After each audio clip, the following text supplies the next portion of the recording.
Go forth, the Mass is ended.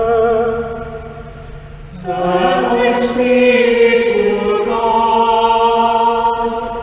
Good evening. I shall be speaking to you on a particular aspect of the sacred mystery. Sadly, an aspect which has been neglected in recent times. That is the dismissals we use at Holy Mass. In the early church, Ite Missa Est meant something much more profound than simply going, an end. It meant a continuation of the Eucharist which imbues our entire lives, an aspect of our lives which is the fullness of who we are in our truest identity as sons and daughters of God. Pope Benedict amended the dismissals in 2011 in the English translation to reflect the transforming power of the Eucharist and to give bolder assent to the necessity to live out what we receive in Holy Communion. He replaced the existing translations we had before with new formulas, which emphasise the fact that we go, we are sent into the world to be a Eucharist for others.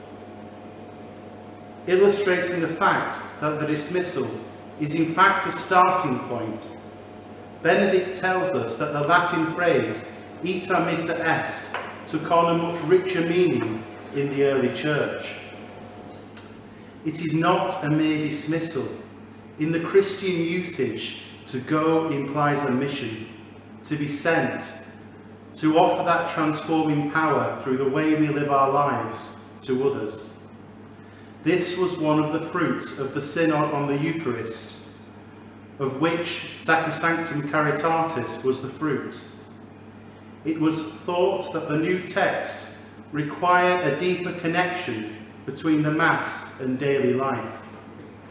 These new dismissals emphasise that the Church exists precisely because it has a mission. It is in the deepest sense what she is. Us as missionary disciples, as Jesus Christ is the one sent, so we are sent, as we hear in St. John's Gospel.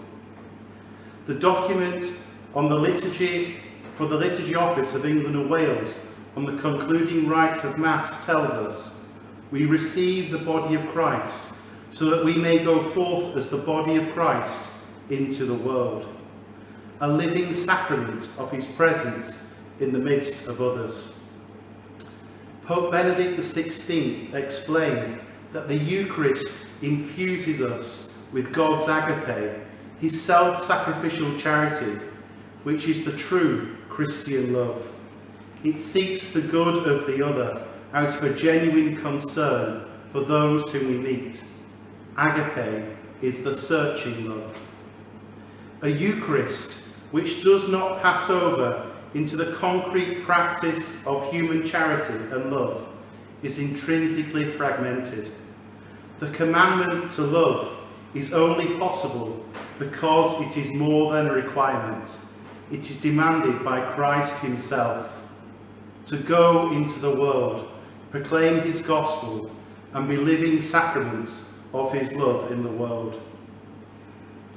Love can be commanded because it has first been given in the deepest possible sense in the Holy Eucharist.